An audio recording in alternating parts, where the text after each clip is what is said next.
Kim Soo-hyun fights back, 4.0 demars.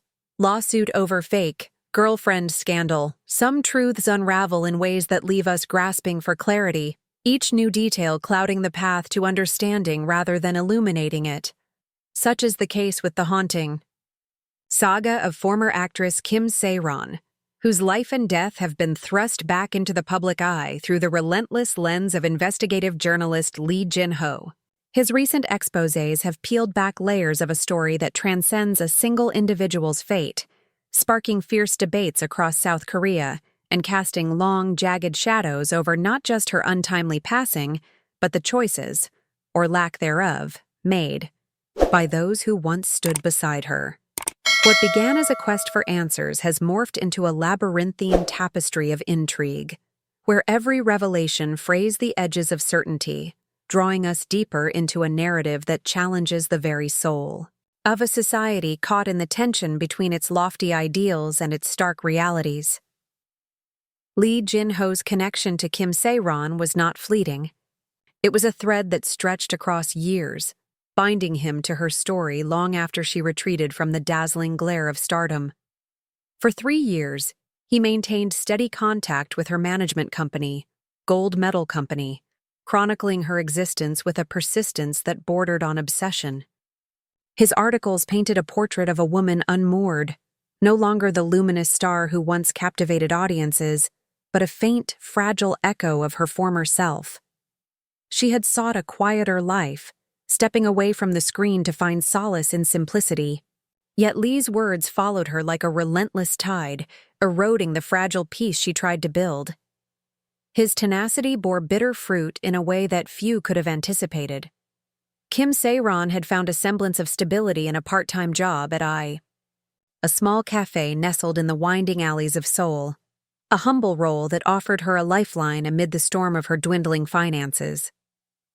It was a modest anchor, a chance to reclaim a piece of normalcy after years of turmoil. But Lee Jin-ho's reporting changed that. His articles, dissecting her every move, brought unwanted attention to her sanctuary, and the cafe let her go. The loss was more than financial. It was a wound to her already fragile sense of self, a cruel reminder that even in obscurity, she could not escape the scrutiny of a public that once cheered her name and now watched her falter.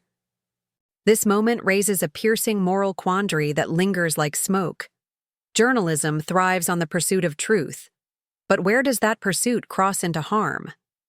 Was Lee Jin-ho a sentinel of accountability, holding a mirror to a society that discards its fallen stars? Or was he a shadow trailing a wounded spirit, amplifying her pain for the sake of a story? The question slips through our grasp, elusive as a whisper carried away by the wind, leaving us to wrestle with the uneasy tension between duty and compassion. His role in her life was not passive, it was an active force, shaping her path in ways that demand scrutiny, not just of him, but of the culture that consumes such narratives with insatiable hunger. The controversy ignited anew when Lee Jin-ho unveiled a set of blurry photographs, claiming they captured Kim Se-ron in the chaotic aftermath of actor Kim Soo-hyun's widely criticized apology press conference. These hazy, indistinct images offered little clarity, their edges smudged, and their subjects uncertain. Yet they fanned the flames of public curiosity with ferocious intensity. Online forums buzzed with speculation, fans and skeptics alike dissecting every pixel, crafting theories from shadows. Outrage erupted, not only at the breach of privacy, but at the audacity of presenting such flimsy evidence as incontrovertible fact. The photos became a lightning rod, drawing attention away from the deeper tragedy they obscured, the systemic failures that ensnared both Kim Se-ron and Kim Soo-hyun in a shared descent. The press conference itself was a study in emptiness. Kim Soo-hyun, a towering figure in South Korea's entertainment pantheon, stood before the cameras, his tears glistening under the lights, his words a carefully rehearsed recitation of sorrow. But there was a void at the heart of his performance, a glaring omission that his polished grief could not conceal. He had not attended Kim Se-ron's funeral. a choice that stood in stark contrast to actor Won Bin's quiet, dignified visit to her memorial. That absence hung in the air like an unspoken verdict, a silence more damning than his practiced tears. It prompted a flood of questions. Was his remorse genuine, a heartfelt reckoning with his role in her story, or merely a script played for the cameras, a bid to salvage his own reputation? The public watched, divided, as his words rang, hollow against the weight of what he left unsaid. The photographs, blurry as they were, became a symbol of the broader chaos, a distraction from the structural rot that Lee Jin-ho's reporting hinted at, but never fully excavated. Kim Se-ron's life had been unraveling long before that moment. Her struggles rooted in forces far larger than a single press conference or a set of grainy images. The real story lay buried beneath the sensationalism, a tale of betrayal, abandonment, and a society that builds its idols up only to tear them down when they stumble. The narrative took a sharper, more bewildering turn when Lee Jin-ho released another bombshell, faded snapshots from May 27, 2019, purporting to show Kim Se-ron in an embrace with an unidentified man on a crowded street. With a conviction that brooked no doubt, he declared that none of these figures were Kim Soo-hyun, positioning himself as a crusader against the romantic rumors that had long swirled around the pair. To some, this was a principled stand, a rare moment of clarity in a sea of speculation. To others, it was a contradictory twist, especially as he simultaneously accused Kim Se-ron's family of tampering with evidence in her final days, a charge that muddied his own credibility. The tension was palpable, a journalist railing against manipulation while seemingly wielding it himself. Each disclosure spun a web of partial truths and veiled motives, each thread pulling us further from resolution and closer to confusion. The snapshots offered no definitive answers, only more questions about the man's identity, about Lee's intentions, about the family's role in a story already steeped in grief. In this clash of headlines and whispers, where every claim sparked outrage and every rebuttal fanned the flames, the hope of justice seemed to slip further away, drowned by the pull of sensationalism. The chaos deepened, and with it, the sense that the truth might remain forever out of reach, a ghost haunting the edges of this fractured tale. At the storm's core lies Kim Se-ron's wrenching fall, a collapse fueled by financial devastation that dimmed the once vibrant light she carried. She had been a co-founder of Kim Soo-hyun's company, a venture born of shared dreams and trust in a partnership that promised to elevate them both. Instead, it became a chain, binding her to a crushing debt of 700 million KRW, a sum that loomed like a specter over her every step. Her pleas for help, raw and vulnerable posts shared on social media, were a desperate cry into the void. But instead of solace, she met betrayal when Kim Soo-hyun exposed their private messages, phone numbers included, for the world to dissect. What could have been a bridge to safety became a weight, dragging her deeper into shame, each public exposure tightening the grip of her isolation. Her career, already teetering, crumbled entirely under this strain. Projects like Hound, once within her grasp, slipped away, opportunities evaporating as her name became synonymous with scandal rather than talent. A drunk driving accident in 2022 marked a devastating turning point. She crashed, she fled into the night, a fugitive from both justice and the public's disdain. The incident was a lightning rod, drawing condemnation from all corners. Yet it was also a symptom of a far deeper wound. At 25, she stood stripped of all she had held dear, her wealth, her pride, her very essence. It is a descent that pierces the heart, a stark, searing reminder of how swiftly hope can crumble into dust when the world turns its back. Her final act, to end her life on Kim Soo-hyun's birthday, casts a pall of profound grief over the story, a choice laden with unspoken meaning. Her hair, once a cascade of vitality, had turned white before its time, a spectral mark of the strain that consumed her, a physical echo of the toll her journey exacted. Yet this is more than a personal tragedy. It is a lens into the brutal realities of South Korea's chaebol culture, where power and influence often trample the fragile. Lee Jin-ho's assertions, Kim Soo-hyun's reticence, the family's defenses, all must be weighed with care, for the journalist's trustworthiness has faltered before, his lens sometimes clouded by selective truths. Amid this tangle of claims, one truth holds firm. Kim Se-ron deserved more. Only a clear and honest reckoning can honor the spark she once carried, a light that flickered and faded under burdens too heavy to bear. Her story does not end with that final, heartbreaking act. It stretches outward, compelling us to confront the world that shaped her path. South Korea's entertainment industry is a realm of dazzling contradictions, a crucible of stunning creativity and unyielding demands. It molds its stars with ruthless precision, burnishing them until they shine, only to cast them aside when their glow begins to dim. Kim Se-ron entered this world as a child, her early talent illuminating screens in films like The Man from Nowhere and A Brand New Life. She was a marvel, a name synonymous with promise, a young girl poised to conquer the stars with a grace and depth that belied her years. But the industry is a shifting tide, its currents unpredictable and unforgiving.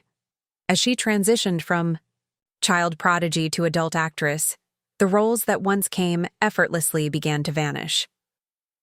The journey from youthful sensation to mature artist is a delicate balance, one that many stumble to navigate. For Kim Se-ron, it became a fall into doubt, her place lost amid changing tastes, rigid ideals, and an industry that prizes youth above all else. The scripts dwindled, the spotlight faded, and the promise of her early years slipped through. Her fingers like sand. She was left adrift, a star whose brilliance was eclipsed not by lack of talent, but by a system that demands constant reinvention and offers little mercy to those who falter. Her struggles were not mere personal failings. They were scars etched by a machine that often preys on its own. The 700 million KRW debt was a towering burden, its roots tangled in her role as co-founder of Kim Soo-hyun's company. Was she led astray by poor guidance, drawn into ventures beyond her grasp, or did she simply misstep in trusting those around her? The company's silence offers no answers, only murmurs of oversight and broken bonds. Her online pleas, aching, unguarded, posts shared with the world, were a call cast into a void, met with indifference or derision.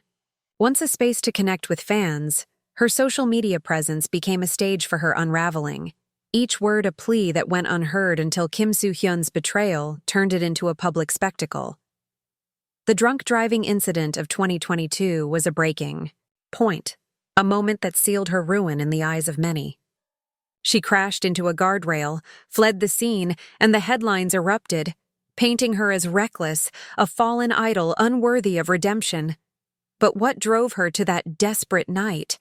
Was it the debt that shadowed her every move, the sting of abandonment by those she once trusted, or the unyielding scrutiny of Lee Jin-ho's reports, each one chipping away at her resolve? The incident was not a solitary lapse, but the shattering of a dam, years of strain spilling into one chaotic act. It tore away the last threads of her dignity, leaving her a figure of sorrow and scorn, a cautionary tale whispered in the corners of the industry. Yet to judge her by that night alone is to erase the silent battles that led her there, the quiet moments of despair, the weight of rejection, the slow erosion of her spirit. The public seized on the crash as proof of her downfall, but it was merely the culmination of a far longer unraveling. The fines, the legal battles, the loss of her license, they were footnotes to a deeper story, one of a young woman pushed beyond her limits by forces she could neither control nor escape. Kim Soo-hyun looms large in this tale, his influence undeniable. As a titan of the industry and a partner in their ill-fated venture, his actions carried weight. his decisions rippling through Kim Se-ron's life with devastating force. Exposing her private messages was a deliberate act, one that severed any lingering trust and plunged her deeper into despair.